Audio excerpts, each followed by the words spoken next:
हरे कृष्णा अध्याय 11 श्लोक नंबर 28। यथा नदीनां बहवोऽम्बुवेगः समुद्रम् एवाभिमुखा द्रवन्ति तथा तवामि नरलोकवीर विशन्ति वक्त्राणि अभिविज्वलन्ति। इसका अर्थ, जिस प्रकार नदियों की अनेक तरंगें समुद्र में प्रवेश करती हैं, उसी प्रकार ये समस्त महान योद्धा भी आपके प्रज्वलित मुखों में प्रवेश कर रहे हैं। हरे कृष्णा। मित्रों, इस श्लोक का कोई तात्पर्य श्रीला प्रभुपाद जी ने नहीं दिया है। अब आइए इस पे चर्चा करेंगे कि जिस तरह से हम सुनते आ रहे हैं भगवान के श्रीमुख से, अर्जुन को वो बता रहे हैं और हमें भी बता रहे हैं उनके माध्यम से कि किस तरह हमें कृष्ण भक्ति करनी चाहिए और इस काल स्वरूपी सर्प को अगर पार करना है तो कृष्ण भक्ति ही है जो हमें बचा सकता है। यहाँ अर्जुन बोल रहे हैं कि जैसे नदियों की अनेक जो तरंगे हैं समुद्र में प्रवेश करती है, उसी तरह आपके ये प्रज्वलित मुख में हर एक महान योद्धा, समस्त का मतलब है हर कोई आपके मुख में प्रवेश कर रहा है, कोई भी बच नहीं रहा है इससे। एक बार की बात है, एक गुरु के पास एक व्यक्ति चला गया और उसने कहा कि हे गुरुदेव, मेरे मन पे कोई नियंत्रण नहीं है, ये मन बड़ा सता रहा है, मुझे मेरी साधना पर कंसंट्रेट करने के लिए, एकाग्रचित करने के लिए मुझे कुछ पर्याय नहीं दिख रहा है, कृपया आप मुझे मार्गदर्शन कीजिए। तो उसके गुरु महाराज उसे नदी के तट पर लेके गए। जब नदी के तट पर लेके गए तो नदी के तट से उन्होंने देखा कि नदी पत्थरों के बीच में से कलकल करते हुए बहती जा रही है, उसे कोई रोक नहीं रहा है। तो उन्होंने अपने शिष्य को पूछा कि तुम क्या देख रहे हो? उस शिष्य ने कहा, मैं नदी देख रहा हूँ। और क्या देख रहे हो, ऐसे पूछा उनके गुरु महाराज ने। तो शिष्य ने कहा, मैं पत्थरों को देख रहा हूँ। और क्या देख रहे हो?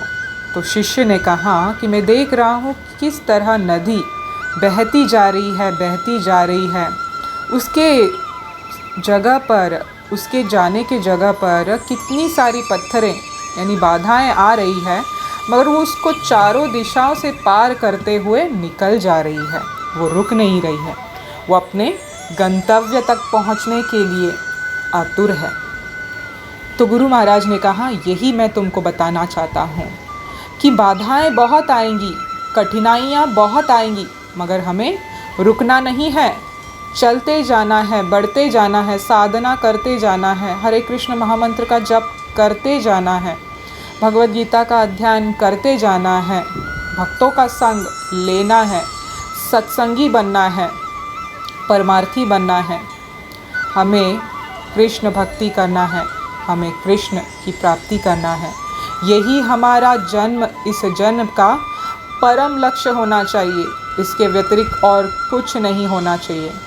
इस कथा से हम यही सीखते हैं दोस्तों कि रुकावटें अनेक आएंगी, मन हमारा बहुत विचलित करेगा, अनेक नाना प्रकार के हमें एलरमेंट, अटैचमेंट्स, अट्रैक्शंस दिखाएगा, डिस्ट्रैक्शंस दिखाएगा, बहुत सारी बाधाएं आएंगी, मगर हमें रुकना नहीं है, हमें अपना साधना पे अटल रहना है, हमें ये पूरा विश्वास रखना है कि कृष्ण हमें ज़रूर मिलेंगे, हमें अपना साधना करते रहना है।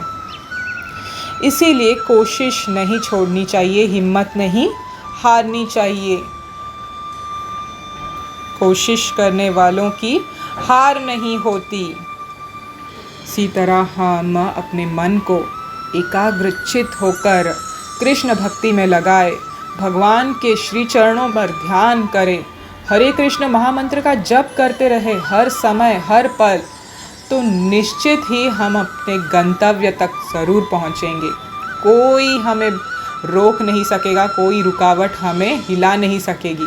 बस हम चलते जाएंगे और एक दिन हमें भगवान ज़रूर मिलेंगे। ये विश्वास हमको होना चाहिए। विश्वास ही है जो मनुष्य को शक्ति देता है, बुद्धि देता है।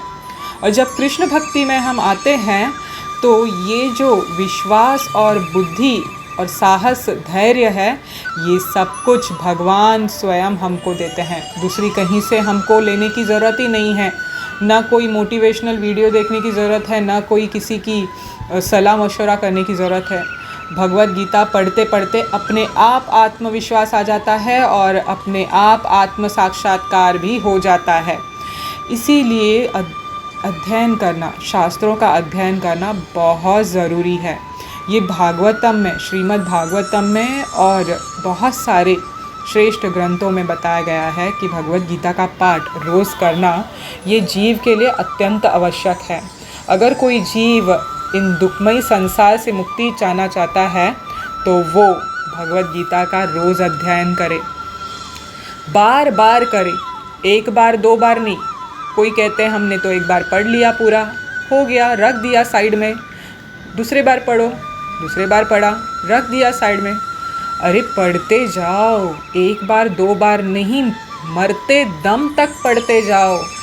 ये कोई साधारण ग्रंथ नहीं है, ये प्यूरिफाइंग है, ये हमारे सभी पापों का नष्ट करने वाला ग्रंथ है।